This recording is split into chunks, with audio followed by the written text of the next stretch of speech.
Sanjeet, hello. How are you today? I'm good. I'm good. So excited to be here. Thank you for having me here. I'm absolutely thrilled to have you. 15 Minutes with Judi is something that we've started a few months ago, and you are my first guest speaker that has joined me.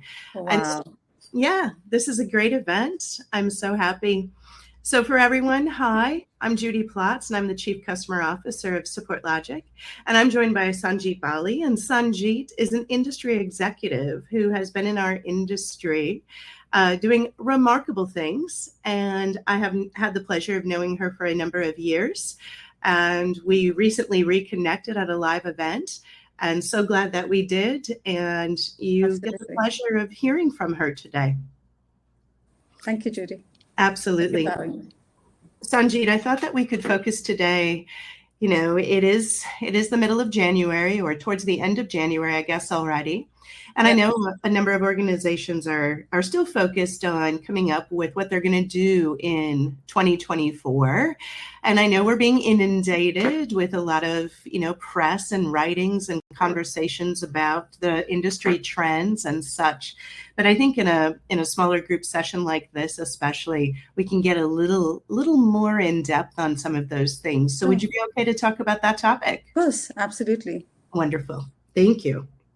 So what I'd like to start with is, from your view as a seasoned industry executive, what do you focus on and look at right now as some of the top challenges you're seeing in support organizations today? Yeah, I think the current macroeconomic context is driving very different kind of decisions for the organizations. Just coming specifically to this customer support role, I feel that there has been an underrepresentation of value that support brings to the business, as well as there is lack of strategic integration with the rest of the organization, especially in the top management meetings or board of directors. We've always had a seat for customer success. Owning the role of both customer support and customer success, there's a buzz, there's a glamour, there's a hype, or there's an excitement around customer success. But I don't think we are realizing the crucial role of support as strategic assets for the organization. And in this cost-conscious, context of ours, the decisions for strategic priorities of the business have to be informed by our frontline, and customer or the support organizations play a pivotal role in that. I believe that customer support organizations are key to building that, brand trust and loyalty. They play a very, very key role in not just retaining the business and the retention aspect of it, but the repeat business and the expansion opportunities. So for me, it's really, really important that, support professionals are playing that role of making sure that we are not hindering that holistic view of our customers in making the right strategic decisions for the business. So I think that's where is one aspect. And second aspect, I think everybody is grappling with the cost aspect of and cost efficiencies and productivities and profitability goals. And in that context, doing more for less is the norm. But our customer expectations are still heightened. Our customers' expectations are not going low. Customers are very familiar with the aspects of customer experience, value realization, and the outcomes that we owe them. So naturally, as a support professional and a leader, that's where the struggle lies, because the same cost implications are affecting both product and support organizations expected to fly the plane while building or repairing it. And that's where it's really, really important that we are looking at the business in a collective view and are informed by support organizations for that voice of customer representation and where the customer pain points. I'll take a pause here. No, it's very good. I think you and I have had the opportunity to talk about, this representation piece, especially.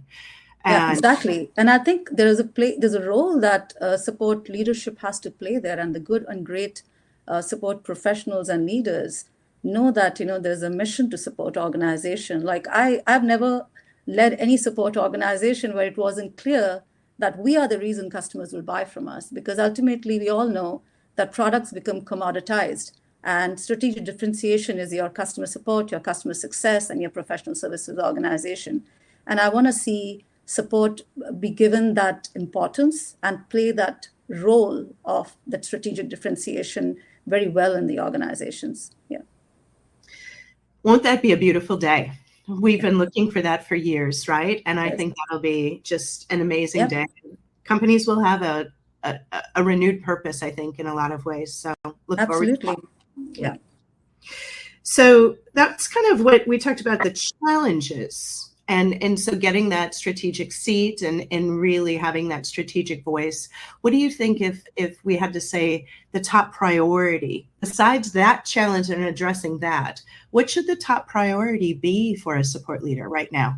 I think a good support leader has to design not just for customer outcomes and customer experience, like customers' outcomes and customer success, but I think they have to design for the right employee experience as well.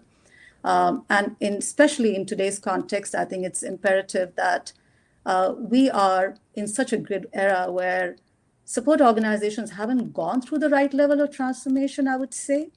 It's been more tactical, day-to-day firefighting role that we play. And same goes for most product organizations as well.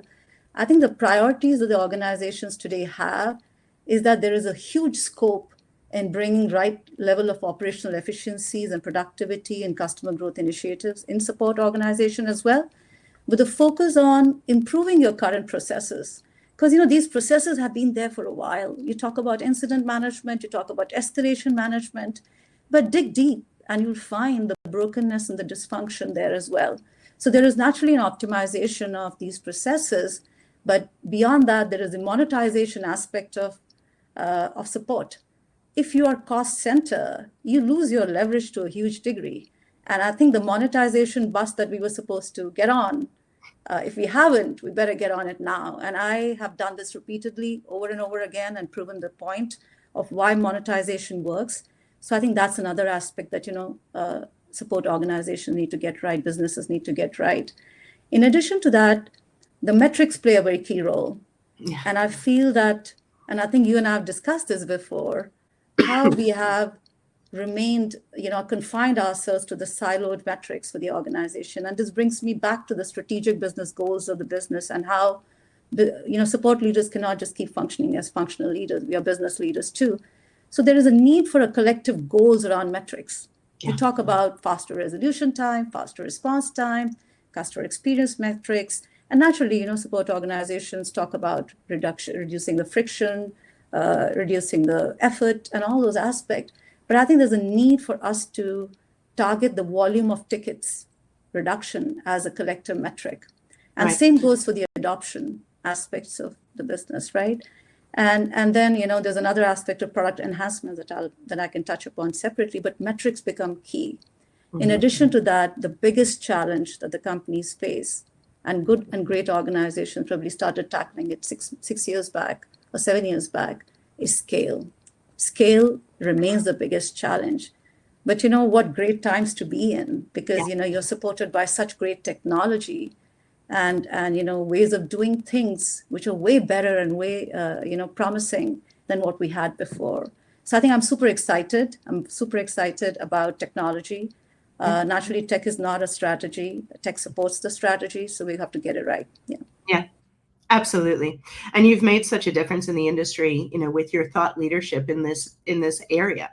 So I want to talk about that a little bit. You made a choice recently, maybe about a year ago, and you chose an AI tool. Happens to be SupportLogic. So I'm not going to pretend like it wasn't us, but that was early for a lot of organizations, especially with organizations being inundated by all things AI. And how did you do that? How did you clear the AI noise? How did you gain the buy-in from your, C office, whether it was your CFO, your CTO, your CIO? What did you focus on when you chose an AI tool, and what would you say to others? So I think it was, to be honest, I started engaging with SupportLogic 3 years back. And it was an easy sell. And I want to give credit to my management because, here technologies was led by Edzard Overbeek, and he knows he's lived in this world for too long. So if you have a management layer that is very well tuned to the digital transformation that organizations need to embark on, the sell becomes easy. But I think it's also important of what kind of credibility you've generated as a support team and as a support leader, to have that conviction of doing things in a certain way to say, this is how we're going to move forward. So I think for SupportLogic, it was it was easy sell in the sense that there was a clear realization that we need to get on to the proactive, predictive, and prescriptive ways of doing things, right? And I think it all started with this whole, I would say, hype around self-serve. Like for me, self-serve is table stakes, right? It's not like this is must. Every organization need to have a great self-support strategy. But what was happening was there was a very 30,000 feet correlation of self-serve. So you can optimize for that 25 or 35% of tickets, and that will give you optimization of reduction of staff by 25 to 35%, right? Right. And when you are a support leader who lives in data every day and you have love for data, you can very clearly see, and I've studied 5 organizations at least with that data, that the effort associated with the resolution or optimization of those 25 to 35% tickets is not as huge. The real impact is looking at the other bucket of that, asking the right question of where is my support team spending most of their effort? And that's where you get to see the real, dysfunction and, operational inefficiencies and lack, and really your customer experience, because that bucket starts telling you what is there as a systemic issue. What is it that we need to solve as core issues of the organization, and optimize for that, because that's where the impact is. So while self-serve is the great strategy, the optimization of other bucket became core. And I think the way SupportLogic plays that role is phenomenal. I'm so excited about this technology because I believe in the power of this technology. Right from the simplicity of implementation, because you don't have that excuse of 15 different disparate system connecting, data being messy and all that. You're literally, limiting yourself to that customer, ticket management system. And then the insights that it brings to you, which is real time and not relying on the NPS and the CSATs and the transactional CSATs, but living through that insights and being able to have a view of what's happening in your customer ecosystem and leveraging those insights, not just for preventing your escalations or managing your backlog. For me, the power of that is also about, the case routing, the effective triaging. Gone are the days where, I almost used to lose my eyesight reading 30,000 emails. So for me, SupportLogic Cell was the easiest one. And I think what really did help was the way SupportLogic shows up as a partner as well. The engagement and the interactions that we had with your engineering and product management team. So it was an easy sell because the management was very clued into the needs of support and the need for us to be on that AI journey as well. That's wonderful. You've touched on something there, and I know we're about to run out of time. We could do a whole nother session just on the data and the insights, and the fact that it's time for support organizations to use that data all the way back to what you said in the beginning of the conversation, to get that strategic seat, use that data that you're sitting on. It makes the business better, but it makes the leader so much richer in everything that he or she is doing. So absolutely. And I think just supplement that with a very strong SME organization, your SME center, because we're not spending enough time in the talent augmentation aspect of our support teams. You merge this. And for me, SupportLogic does another thing, which is it has to be a tool for product management and engineering as well. I think that's where lies the power of them having real insights into how their products are shaping, where are the product gaps, what are the feature enhancements and all those aspects. I know we are pressed for time, but it's a very deep conversation. And I wish we had an hour to talk about these aspects. Very passionate about SupportLogic and very passionate about what even Salesforce, Service Cloud, AI, co-pilots. There's lots happening there, and I'm very, very excited about the future of support. Absolutely. Sanjeet, it has been a pleasure. It's kind of fast race, isn't it? We did 15 minutes. It feels like it was free. Yeah. Thank you so much. Thank you so much. Yes. Thanks a lot.